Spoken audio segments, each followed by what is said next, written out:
Today is Thursday, August 17th, 2023. I'm Tracy Caine with the Oklahoma Oral History Research Program at Oklahoma State University's Edmund Lowe Library.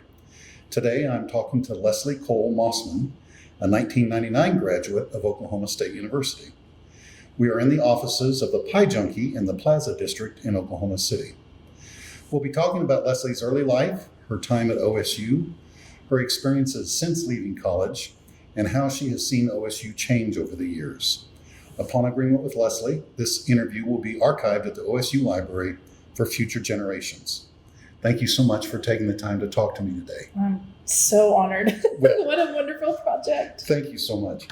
Let's begin by you telling me a little bit about yourself, where you were born and raised, and what was your early life like? Well, I was actually born here in Oklahoma City, but lived very briefly. My parents were public school teachers. Oh. So by the time I was born, my dad had already accepted a new position in Bartlesville. Okay. So we moved to Bartlesville, where I lived until I was about 2. And then we moved to Sapulpa, just outside Tulsa. And that's where I really grew up. That's where I was from the time I was about 2.5 through graduated high school. So I'm an only child. Like I said, my parents were teachers. My dad was the band director at Sapulpa. And so my childhood revolved around a lot of music, concerts. I was also in band. What instrument did you play? I played oboe. Okay. I started on piano when I was young. And then I moved in middle school. I started on flute, and then I moved to oboe. And oboes aren't marching band instruments. So I played one of the big bass drums in the marching band. Okay. And then when I was a junior and senior, I was a drum major. Oh, that's great. Yes. So music was a part of my life. My mother was a home ec teacher for a while. She taught in drum right for the longest time. And then she went back and got her master's in counseling and was a junior high school counselor. So my parents were always at school. I couldn't get away with anything. Always had to be on the straight and narrow. And I loved Sapulpa. It was a great place for me to grow up, and I had wonderful friends, and the town was great. And it's not that far from Stillwater. No. So it wasn't a real stretch for me to end up at OSU. Was that kind of your plan all along to go to Oklahoma State, or had you considered other places? Definitely considered other places. I applied to OU, Arkansas, and OSU.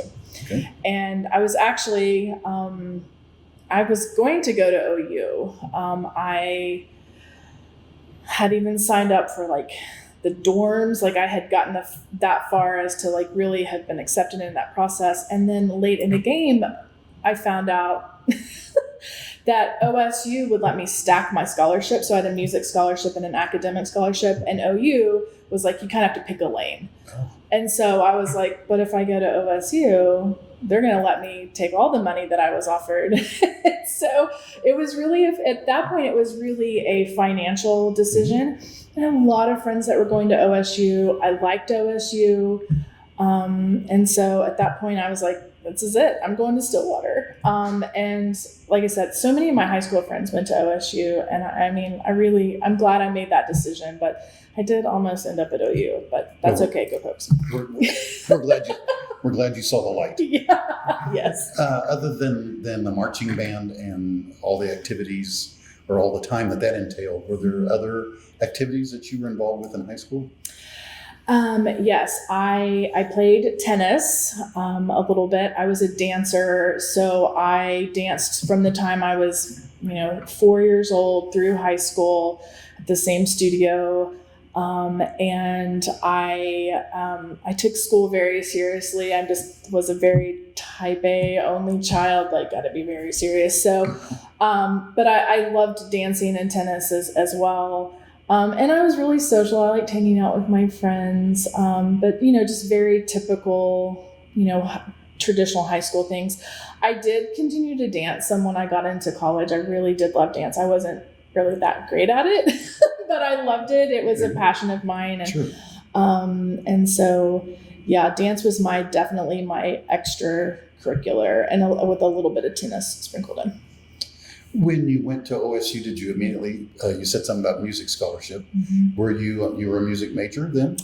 I was. I went in and I chose music performance. Okay.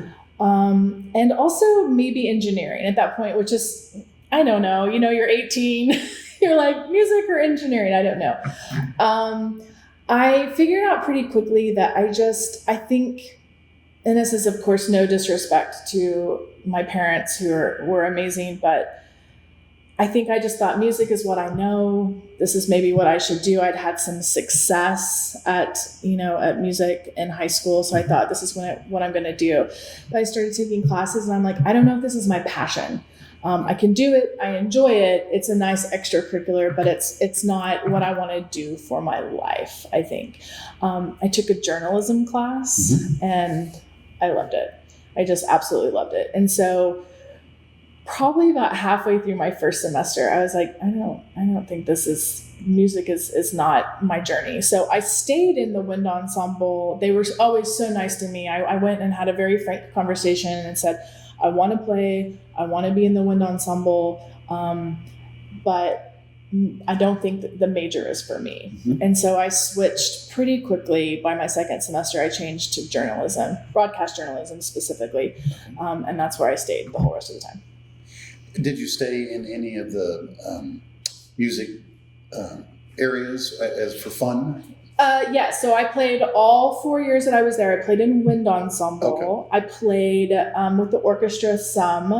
I only did marching band my first semester. Marching band is not for me. It's for so many other people, and I love that people love it. I think it's so important for sports culture. I love that the band marched through, with the football players, and people are so excited, and it is really important. It just wasn't for me, and probably because I didn't play an instrument that was, super. And there just were not opportunities for me to play my primary instrument in marching band. So, well, that's a huge time commitment too. Oh my goodness, yes, that was going in my very first semester. Practice was at like 7 a.m. every morning, and that was. It was a large commitment. And I was playing in what they called the pit. So that is like timpani or xylophones and marimbas. And so we had to haul all that equipment down onto the field and then haul it all the way back up. So I was like, I'm not loving being up at 7 a.m. in the morning as an 18-year-old and hauling, all the stuff around in the heat. So that was my only semester in marching band, but I performed with other groups my whole time there. I did keep my music scholarship, and I didn't have to be a major. They were just like, if you just want to play, let's let you play, which I was always really grateful for. They didn't have to do that, but they did that, which was really nice. Well, that was good. Yeah. Were the performance at the Sarantine Center there? Yes. Have you been to the McKnight Center? Not yet. I've seen it. I've been on the outside of it. I would love to go. I'd love to take my dad. I know the New York Philharmonic has played there a few times. We'd like to really get there. I've heard it is spectacular. I mean, just looking at the outside of it, it is a sight to behold. I giggle when I see it because I remember being in like what we called like the dungeon, which are the basement practice rooms of the Sarantine Center, and just being like, wow, look how far they've come. But I'm just so happy for OSU that they have that, because the music programs are really important to OSU, and they have wonderful, like very talented people that are teaching and our students in that. And I think what a wonderful opportunity for them to be able to perform in such a state-of-the-art, performance hall. It's amazing. It is. It's very nice. Switching to broadcast journalism. Okay. That was kind of a big switch for you. Yes. What types of things were you involved with that aspect of your education? I wrote for the newspaper, the Oak Legion. Okay. So almost immediately, I was a broadcast major. What I appreciate so much about the journalism program at OSU is the focus was from the very beginning on writing. You're not going to be a great journalist, whether it's newspaper, broadcasts, writing, advertising, whatever, if you're not a good writer. So I had these amazing writing classes, and I was always really grateful that I got to spend time on the newspaper. It started with just, some just kind of random stories that they would assign. And then it was my sophomore year, the spring of my sophomore year, I was a science reporter. Okay. So, which was great.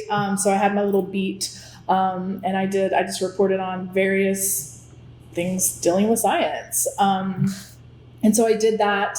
And then as I got later in my education, I did obviously more broadcast things. And so with the big culmination, I would say two things.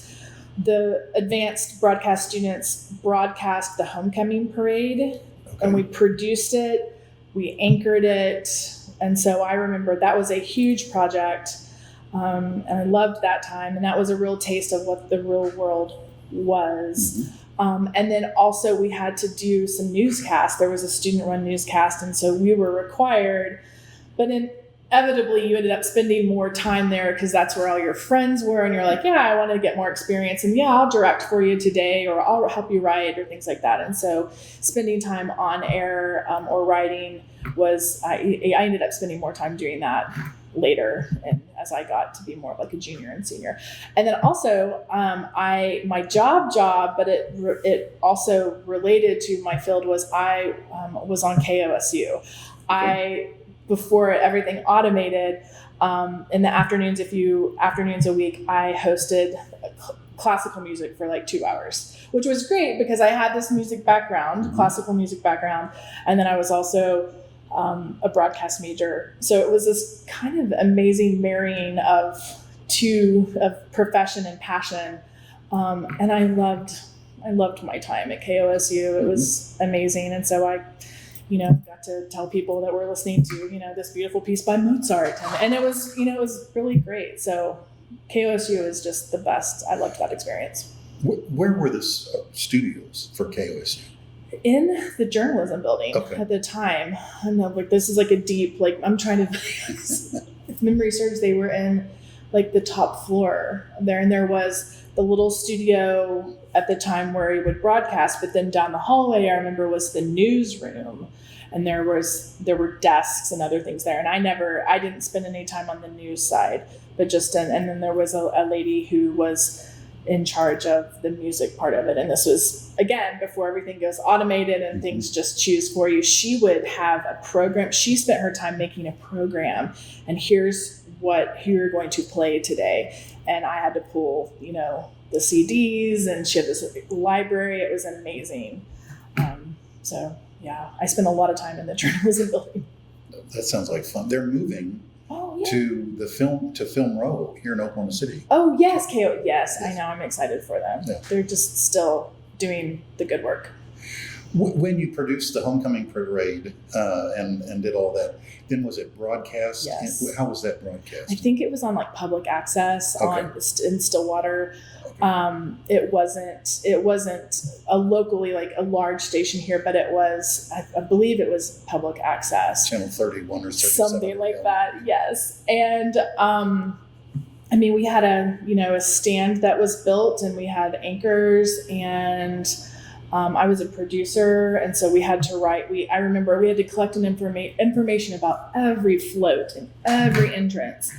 And at the time, now I'm looking back and I'm like, it probably wasn't that big of a deal. But at the time, you're like, oh my gosh, this is so extensive. I'm never gonna who does this for a living? I don't ever want to do this again. It just felt so overwhelming.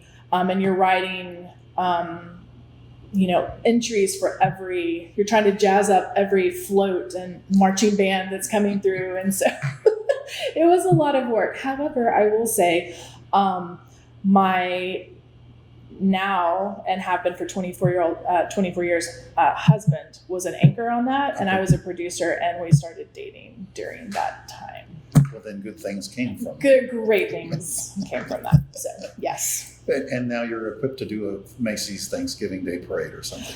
Yeah, absolutely. Were there any classes that stand out in your mind that you really particularly enjoyed? Yes. So Dr. Nemechek had a class that was media law. I loved her class. She was such a strong woman, and I was a little bit scared of her. And I loved that, though. Now looking back on that, I think that informed, she was so educated and so engaging. And I wanted to perform so well in her class. I wanted her to feel like I was putting in the good work. Mm-hmm. And I really, really loved that class, and that made a mark on me.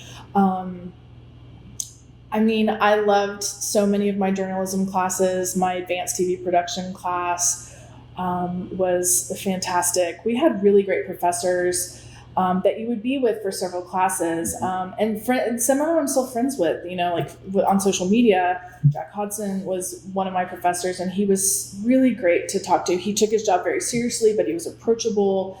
And so his classes were always so great because you could ask questions, and he really wanted you to learn the trade and be really successful at it. And so I appreciate that.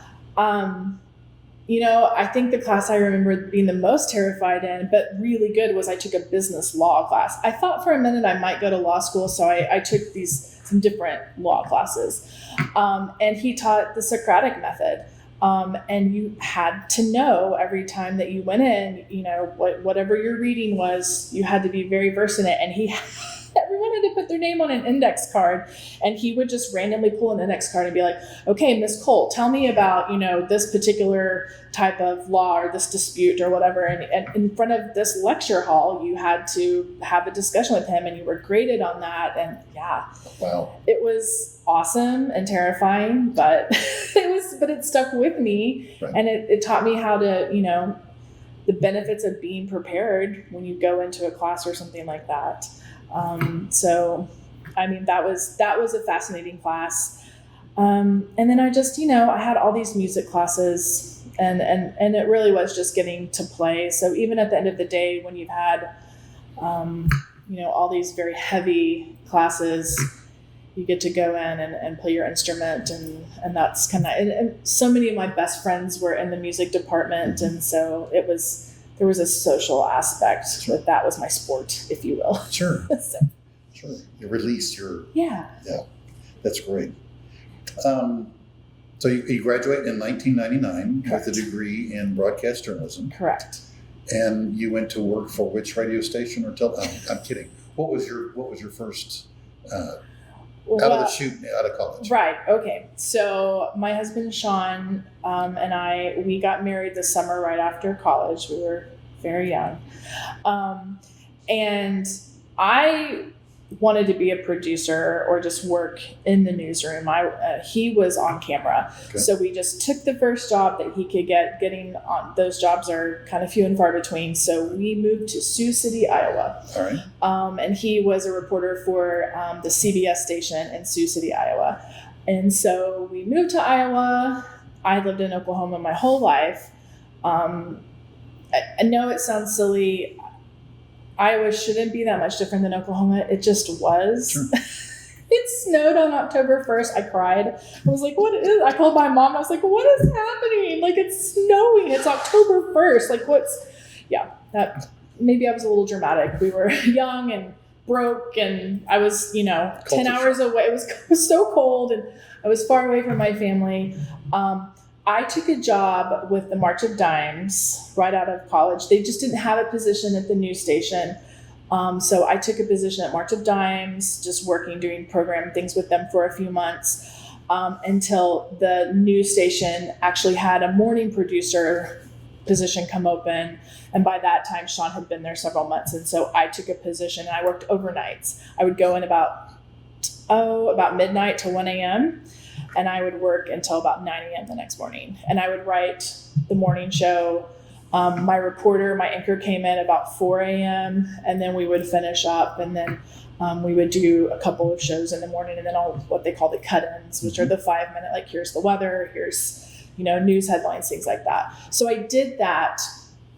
We didn't particularly love Iowa. No offense to lovely people who live there, but it just wasn't really a fit for us. So within about a year, I got an opportunity to move to Tulsa and work in KOTV, the CBS station there, in their newsroom, as an assignment editor. And so we took that job, and we moved right back to Oklahoma. Where it doesn't snow October 1st, usually. Usually, knock on wood. That's right. That's right. So that's great. So you get back to Oklahoma, and how long were you at KOTV in Tulsa? We were there for a couple of years. I worked the assignment desk there. My husband, he worked doing web reporting for a while for them, and then he ended up doing sports for them, and then eventually, like it's kind of how it works. Is like eventually then they had their 10 p.m. reporter position came open, and so he interviewed and got that job. So we were there for a few years. It was hard in the sense that I worked Sunday through Thursday. I worked 6 a.m. to 2 p.m. He was the 10 o'clock reporter. He worked Monday through Friday, like 2 p.m. to like 10:30 p.m. So we really only had Saturdays together. And that's hard when you're a newly married couple. We just didn't get a lot of time together. And the great thing with his job is I was always in the newsroom. I loved it. I loved the pace of it. I had the scanners all around me and I was always listening, and there's a fire, there's a burglary, whatever. It was great answering phone calls.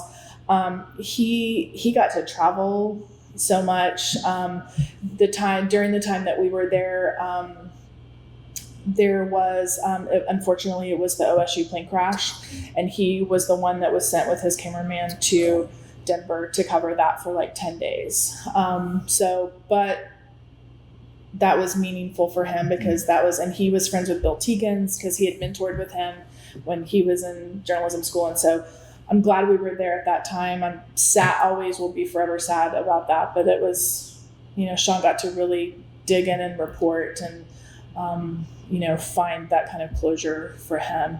But we loved our time there. We just didn't get to spend a lot of time together.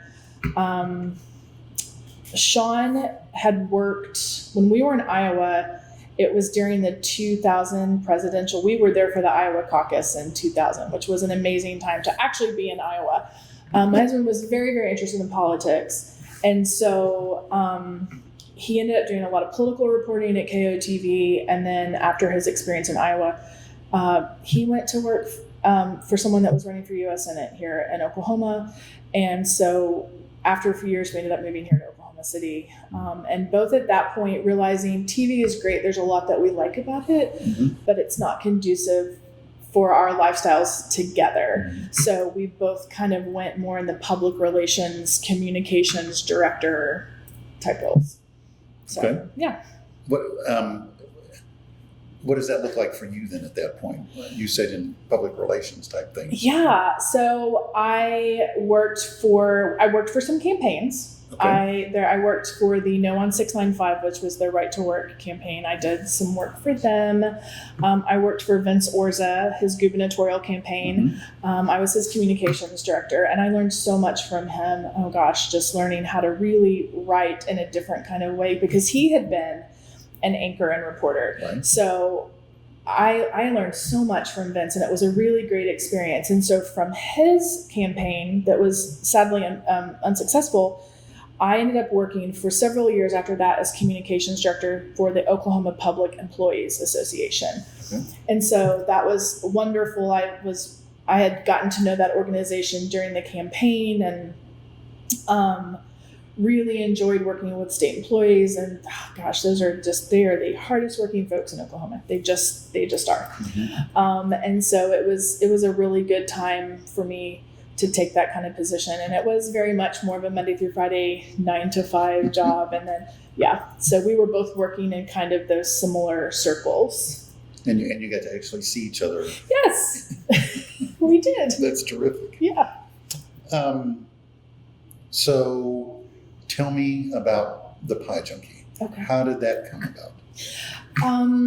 So I have 2 girls. Okay.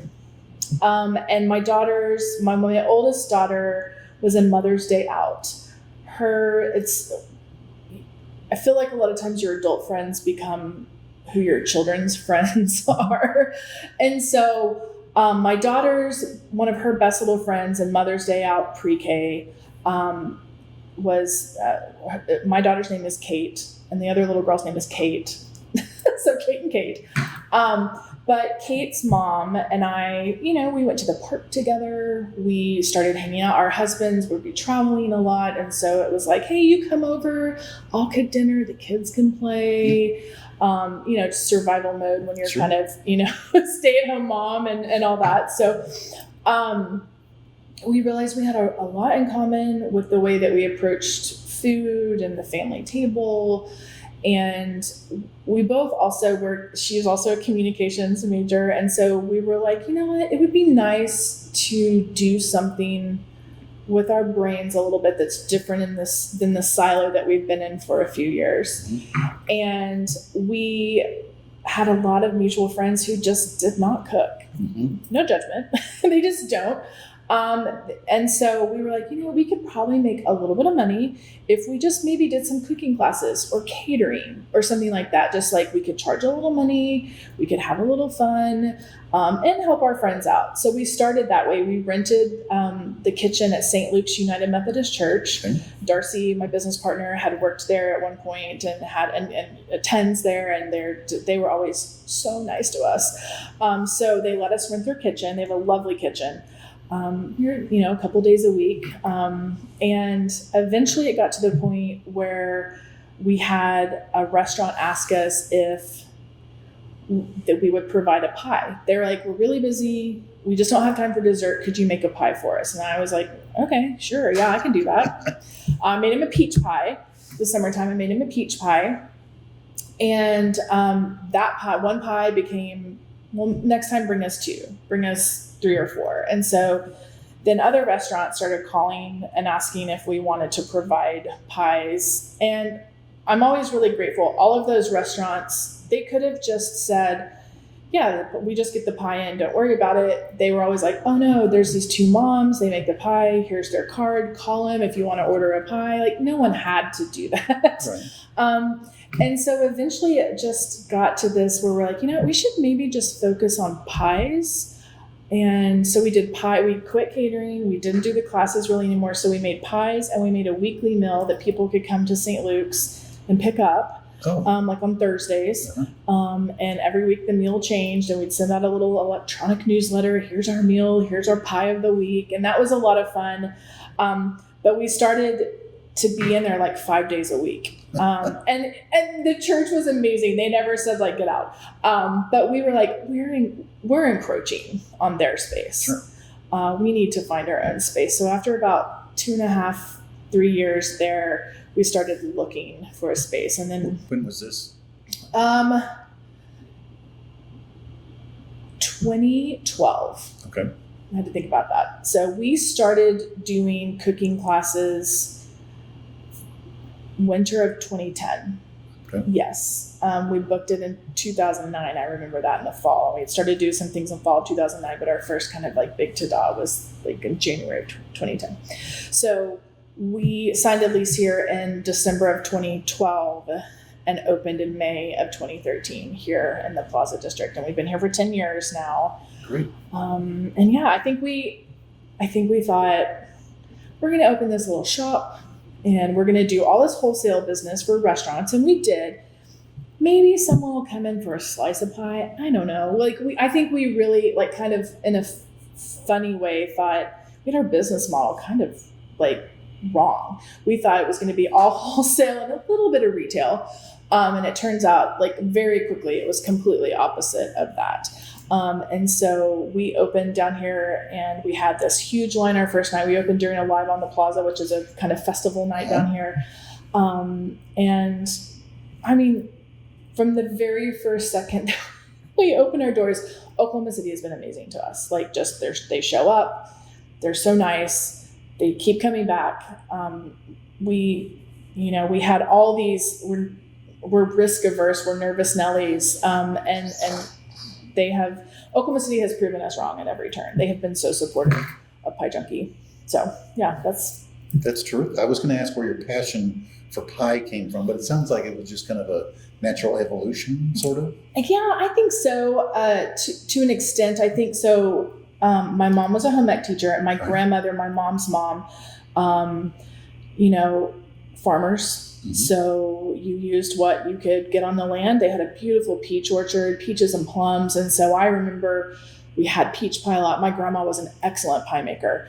And she always made coconut cream and chocolate cream with meringue, which is not my favorite, but meringue folks love meringue. And her pecan pie was fantastic. And so she taught me early on how to make pie. We didn't have cake at family gatherings. If it was your birthday, you got a pie. Okay. And so I think pie was just like, oh yeah, that's just what I know. What's funny about that now is that I love cake, and I'm obsessed with cake. I love cake. So that's the irony of all of that. But yeah, I think my mom and my grandma, and we just spent time. The kitchen was always a place that was welcoming, and you could sit and watch and talk with somebody as they're working. Both my mom and my grandma are like, do you want to learn? Get in here, get your hands dirty. They would always be willing to show me how to do things in the kitchen. So I wasn't afraid of the kitchen. I wasn't afraid of baking. I used to make cookies all the time when I was little. And my mom, it's funny to me now as a parent, I can remember being very little, 6 or 7. And I would just be like, I'm going to make cookies. And she'd be like, okay. And I think about my kids at that age now, and I'm like, I don't know if I would let my kids in and out of the oven at that age, but that it was a different time. That's right. But yeah, I just from an early age, I was baking, interested in learning how to do different things. And I love the joy or comfort that something homemade can bring to somebody. If it's just joy because they're happy because they want that treat, or if it's a dark time in their life and you're bringing food that's of comfort to them, that is something that I find really special about being able to make food for people. And so, and I think Darcy feels very much the same way. And so that's always been very important to us because her family was wired much the same way. So for us, food is a gift. Mm-hmm. It's about bringing people together and kind of sharing love. And I know that sounds really cheesy, but it just is. And so I got that very much from my mom and my grandmother.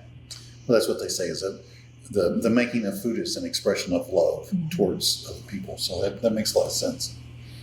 Do you have any really horrific stories about your startup or any really good ones that you want to, any funny things that you want to share? Well, I always say I'm kind of just blocked out so much.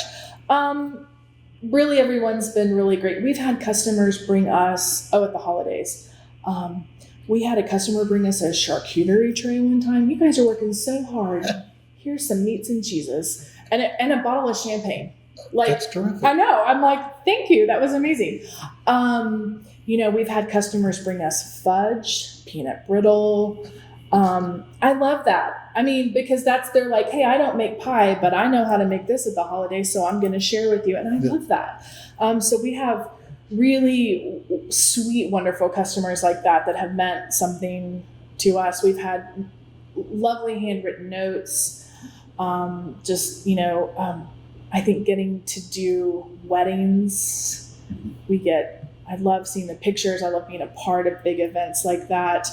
We've had some really bittersweet moments too, where there were some ladies that came in and they said, we used to bring our father here and he passed away, and we're here having a slice in his honor today. Oh, that's true. And you're like, okay, thank you for including me in that special time. So, I hesitate always to say that, yeah, have we had people sometimes that are outlandish, or have we of course, we are a food service business. So of course we've had people that have been, less than lovely at times, and you want to be like, it's pie. How can you be upset about, but it's, and I think post-COVID has been hard. COVID took the toll on everyone. So I think we try to extend grace there sometimes, but I think overall we've just had wonderful stories. I love when people bring us treats. Oh, yeah. I just adore that so much, because I think they get what we're trying to do. We're baking for you, so they're baking for us, and I love that. Kind of want to get back a little bit. Yeah. Do you have any pies that have been dramatic failures as far as trying to reproduce them on a mass scale? Like, yeah. Oh, let's see here. We made a pie one time that was like this chocolate orange mousse pie. It was like oh man, this is a long time ago. It was gingerbread crust with like chocolate ganache and orange mousse, and it was real weird. I don't know why. It was just, I felt like that was a time where we were trying to, and it makes sense. You want to be more than just apple pie. You can get apple pie in a lot of places, and pie is very personal. Mm-hmm. People's families make it so they want it just the way their grandma made it. Some people prefer a canned filling to, there's a homemade filling, and that's very personal. And if you're saying like we make everything from scratch, I'm like, well, it's our cherry filling's not going to be like kind of like the like really bloopy kind of cherries, which is delicious, by the way, but that's not how we make it. Right. You're having to manage people's expectations. So I just think pie is, I think sometimes the failures haven't been in the scale of the pies. It's just maybe not meeting people's expectations sometimes because it's not canned. It's not a canned apple filling. We're really twirling our apples. And I think it's the funniest story, and it wasn't a failure on our part, but I still, this is what the kids say. This is something that lives rent free in my brain is, someone told us one time that our key lime pie had gone bad. And we were like, oh no, what happened? And she was looking at the case and she said, well, it's not green. It's yellow, which fresh squeezed lime juice is, and you add egg yolks and it's yellow. Well, she was clearly very used to like the Jell-O brand, the green. And she was very offended by her key lime pie because it was green. And I'm like, well, that is a style of key lime pie. Not saying that it's wrong, but traditional is yellow because of the egg yolks, and the lime juice is not actually green. They're really green. So that always kind of cracks me up. And I think about things that, folks have very specific expectations on. And that's the kind of pie she wanted. And that's just not what we provided. The gingerbread crust one sounds really interesting. Interesting is a kind word.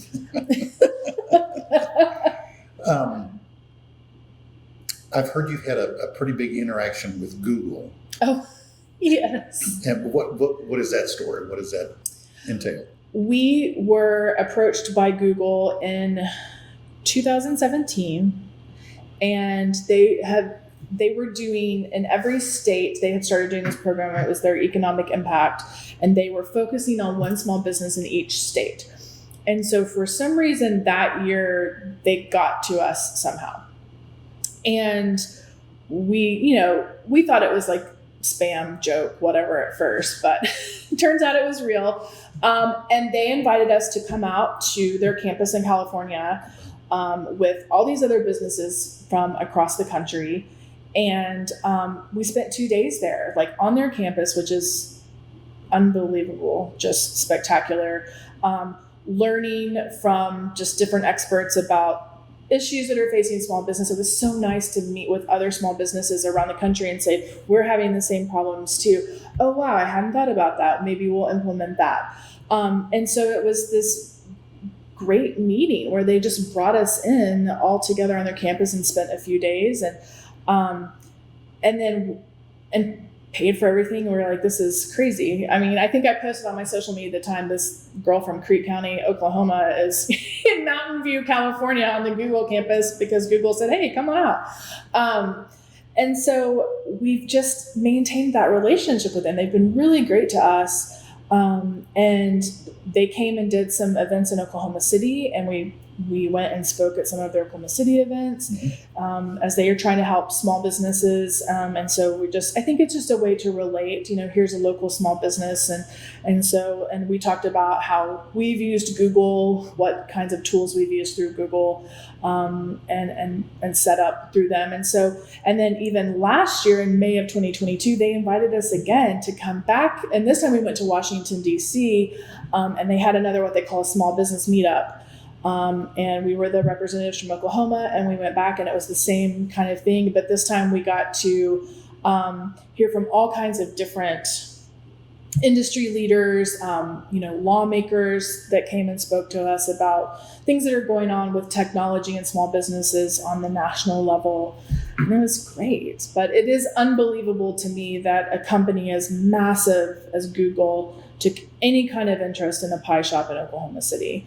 I'm very grateful to them and the opportunities that they have provided to us. But it is, at the end of the day, I'm like, that seems crazy to me, but here we are. A little overwhelming, I'm sure, at times. Yes, for sure. Yeah. That's terrific. The second time when you went to Washington, D.C., did they try to bring back any of the same people that had been in the There first one? were a few people that had been there, but it was also some new people. So they had about 5 years worth of different businesses. So they kind of just said, why don't you come back and you come back. Okay. And so there were some people that were there, and lots of new people too. And I just really appreciated this, especially in 2022. They really made a focus to bring in a lot of women business owners, a lot of minority business owners. Like, it was a very diverse group, all the way from people who have these huge manufacturing companies that have grown from small to now they're local, but they're doing, huge things, to a small independent coffee shop, And so I think there are a lot of perspectives to hear from everyone that runs that gamut. And I love, very specifically, they had so many women there, and they're women business owners, especially. I feel like mothers, and Darcy and I've talked about this a lot, have a lot of challenges to being business owners when you're a mom and you're juggling everything.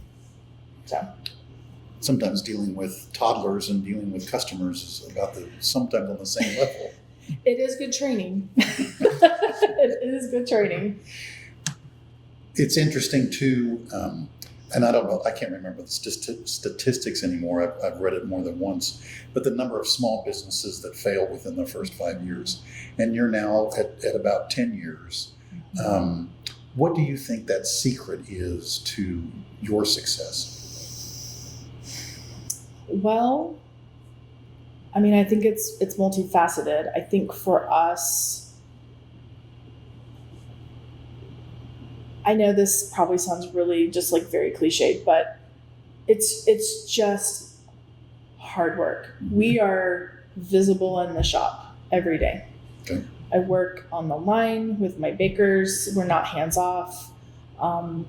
We're here, we're working, we care deeply. It's important to us this is our shop, and it's important for us to be here. So from the very start, if it means we have to stay till 2:00 in the morning because something has to be done, we're not going to make an excuse. We're just going to get it done. So I think there's hard work, but I know there's a lot of other people that work equally as hard, and sometimes it just doesn't work out for them. So I don't think that's the secret sauce, but I think for us, that visibility has been really important, and just working and I think not even being afraid to literally get your hands dirty. I do dishes a lot. I don't mind doing dishes. I like to do dishes so that my bakers or other folks can do their job, what they're here to do. I can do the dishes and be supportive in that role. And I don't think that's the end all be all, but I do think that helps. I think we are lucky in some ways. I think we just found a product that was at the kind of the right time. And so there is some amount of luck in that, I suppose. But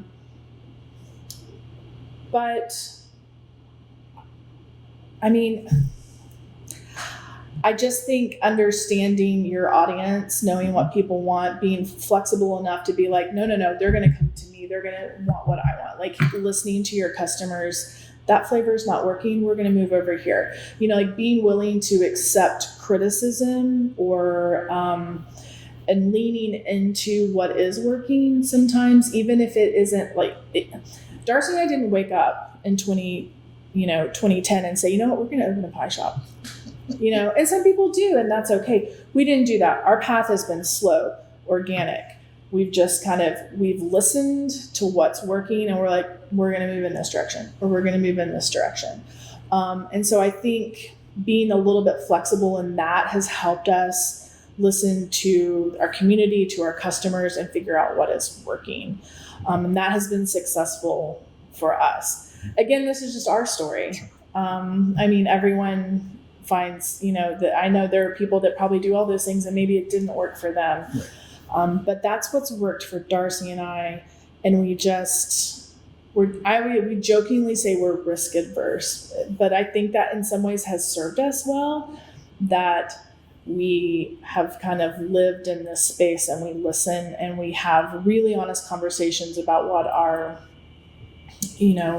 what we're able to do and what we're not able to do. And so I think, we're not a full bakery. Mm-hmm. We do pie. That's what we do. We might have no cookies. Right, exactly. I can point you in the direction of some wonderful other bakeries in town that do other things so much better than we would do it, and I'm happy to do that. But I think like our mantra in the kitchen is know what you do and do it well, and we've kind of lived in those confines, and just kind of sometimes that shifts a little bit. But really, for the past 10 years since we've been here in the plaza, we've just really been very focused on pie. And that has served us well, I think, and not trying to be, and it's hard to not want to be, I want to be all things to all people. It's hard to think that maybe you're turning business down or you're disappointing somebody. But at the end of the day, it's going to be better because this is what I know right here. I make the best yellow key lime pie there is. Yes. It's delicious. You're going to love it. That's right.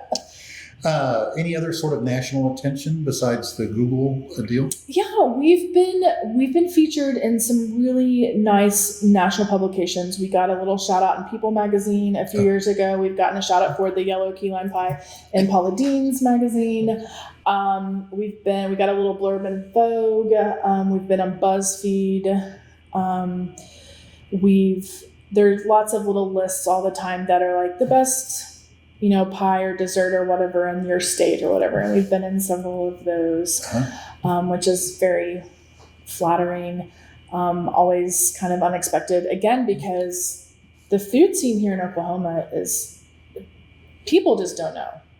It's amazing. Mm-hmm. We have so much talent here, and the food here, when I travel to other places, there's great food, but I really don't think I'm being biased. The food here is spectacular. And we have so much talent. And so anytime we get named something like that, or we get a little recognition, it really is amazing, because I'm like, there's some really great other things going on. And for them to say, oh, we really love this, that actually means, a lot to us. So those little lists are sometimes kind of fun. A few months ago, someone named us one of the best, our birthday pie. They said it was like one of the best 7 slices in the country. And so you're like, okay, that is amazing. That's so nice. So we've been really fortunate in that way to be recognized nationally. And so we'll just keep plugging away. With that national exposure, do you notice people from other states and things coming in? Do you do? Okay. You're not on Triple D because you're not a diner, a drive-in, or a dive. Come on, Guy Fieri, come see us. No, so we have been on some of those lists. I think very early on, we were on a list on USA Today. I just was remembering this, of like best pie shops in the country. And there were like 8 or 10, and they put us on there. And that was really early. Like we'd only been open for maybe less than 2 years here. And we have those nationalists. We definitely have people say, I saw you on this, I stopped in or whatever. And we've had, and we get a fair amount of folks regularly from Tulsa, from all over Oklahoma and Dallas, things like that. But yeah, it's really fun for us when someone says, oh, I'm from Arizona and I'm driving through and I heard about you guys and I'm going to, stop in and I love that. Yeah. And I'm real chatty, obviously. So I love chatting with folks like that when they come through, and just, how did you hear about us? And like, tell me, and about what you're thinking and what do you think and how is this and what do you think about Oklahoma City and go here, try, and I love to give recommendations like, what do you look at? Oh, a hamburger, yeah, go here, that kind of thing. So we have gotten quite a few folks from around the country, and that's a lot of fun. That's terrific. Yeah. That is fun. So you're rolling along pretty good. Yeah. Been started in 13 in this space, right? Yes. Okay. And all of a sudden, March of 2020 hits. Oh. I guess the word is pivot is the new word. Uh-huh. How did you all pivot for COVID? So we had the Saturday before the shutdown was National Pie Day, PI, March 14th. Yep. We had Pie Day. It's a huge day for us. It's our biggest slice day of the year. We'll have a line down the sidewalk. We went ahead with it. We marked, that was when they were telling, that's before the shutdown. So it's like, well, maybe just stand apart from each other. So we marked these, like, try to stand apart from each other, but it was pre-mask, pre-anything, you know? And so we got through that day and we're like, okay. And then the shutdown happened. By the time we closed down on that Saturday and opened back up on that Tuesday, we had completely transformed. We had obviously shut down our dining room. It became what we kind of jokingly refer to as a call center. We expanded into a couple of different phone lines. And essentially what we did is we said to folks, call, we'll take your order, we'll run it out to your car. And so we became like pie car hops. I was out of necessity. We didn't know if this was going to last 1 week, 2 weeks, whatever. And so we were just like, we have to survive. We have to just keep going because we don't know what's going to happen. We split our shifts up. So for example, I worked with 3 other bakers overnight. I worked from 8 p.m. to 4 a.m. So that the 4 of us could each have our own table. So we were separated by 6 feet. And then another crew came in at 8 a.m. and worked till 4 p.m. And it was very small crews. And so I did that for probably 4 or 6 weeks for a while, and until we started to learn more. And so we also in that time figured out that folks really wanted some comfort food. So they of course they're like, yeah, I want a slice, but they needed meals because it's crazy to think that it feels like a million years ago, but it really wasn't. There weren't even the delivery options that there were. Everyone was still living in this, you dine in there. We weren't really even in the pickup mode that heavy yet. So we found that people really wanted meals. Well, we were making pot pies, but then we went back to some of our catering roots. And so some of the casseroles and things that we had made when we were doing catering and meals, we started making those again, just to offer something different for folks. We've kept those on because people, like, we make a poppy seed chicken casserole. It's delicious. Yes. And a hash brown casserole. And so we've kept those around because that's what people needed and they wanted, and now they're used to it. So that's been something kind of wonderful that came out of COVID for us, as we expanded our savory options a little bit and people wanted us to keep those around, or the demand is still there. So we've kept it. But we just were car hops for a long time.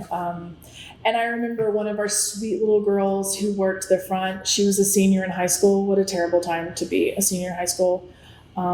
We had a prom for her. So that day we all dressed up I brought like all my old prom dresses, which my mom had kept. And we all dressed up in prom dresses and delivered pie out to the cars in prom dresses. And we got her a sash and a little crown. We crowned her prom queen, just because she didn't, they didn't get to, she'd already had her dress and everything. And there was no problem. No, there was, nothing. So we tried to find some fun moments in it. It was a scary time, as a business owner, we just didn't know. But again, we just pivoted, and just tried to meet people where they were, and it worked for us, and we just kind of kept going. And there are definitely some things we've kept around since that time. Were you able to retain most of your employees through that time? We retained all of our employees in that time. That's terrific. Yeah, that was really important to us. We retained all of our employees. We were able to keep them employed. Like, we were able to continue to produce and have work for them and have money coming in, that we were able to keep everyone employed, through those several months that were really scary. And so, yeah, we are really, really proud of that. That's terrific. Have you been involved with the larger community really in Oklahoma City and beyond philanthropically? Oh, yes. Both Darcy and I do various volunteer work. So I spent a lot of years really involved in the Junior League of Oklahoma City. Okay. A funny story about COVID is I was president of Junior League of Oklahoma City during COVID. Oh, so May 2020 through May 2021 was my term. or I guess June to June was my term. And so I devoted a lot of years to service and junior league, and still to this day, I'm really proud of. I work with OSU OKC on their business advisory council, and I go to their meetings a few times a year, and we talk about, how can we help the students who are in the business school at OSU OKC, and so that's really wonderful. And Darcy is also really involved in the community, not just through her church, but she's like the Plaza Board president right now, and so she's really active as well. And so for me, I like to give back where I can. I think that's just a product of my parents, being teachers, being around that. You do what you can. I'm not afraid to get my hands dirty. I actually like to do kind of that physical, tactile work. Washing dishes. I do. I actually really like doing dishes. But yes, so definitely involved in the community, because Oklahoma City's been really good to us. So I like to give back where I can. That's terrific. You've mentioned your family, husband and 2 daughters. Is that correct? Correct. Okay. And is still family up in the northeast part of the state? My dad lives in Okemah, Okay. which is where he and my mom were born and raised. My mom passed away in 2009. Sorry.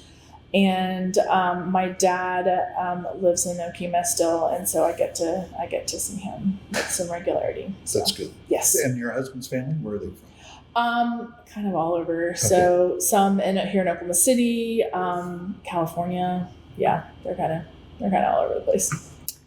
Going back a little bit to your OSU roots, if you will, from the outside looking in, what do you see as the biggest change at Oklahoma State since in the last almost 25 years? Well, gosh. I mean, for one thing, the town just seems completely different. I know it's not OSU specific, but just Stillwater. I feel like every time I come back, I'm like, what is that?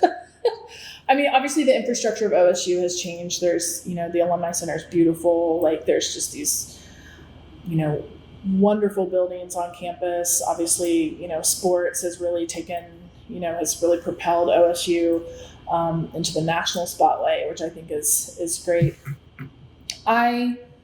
We've always had great leaders at OSU. I mean, Burns Hargis was wonderful. He did so much to kind of build up after Dr. Halligan, to build up the school. I'm so excited that we have a female president now. And I know everyone's like, yeah, women. But it's so wonderful to see such an accomplished woman leading the school. And I think it's unexpected. I think people still have this perception of OSU that we're just like, chucking cow chips or something on the student union lawn or something. I don't know.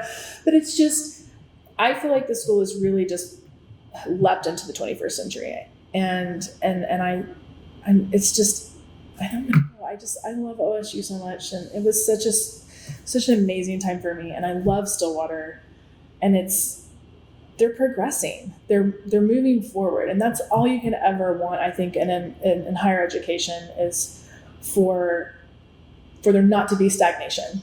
And OSU is not doing that. So I feel like I keep hearing like great things that, just because of the journalism school that they're doing and that their students are doing, and they're moving just forward. And I love hearing all the good things that they're meeting the students where they are. Like, what do we need to do to produce amazing graduates? And I think OSU is doing that with all of their programs. And I think that comes from the top down. I think our leadership is just really doing it right now.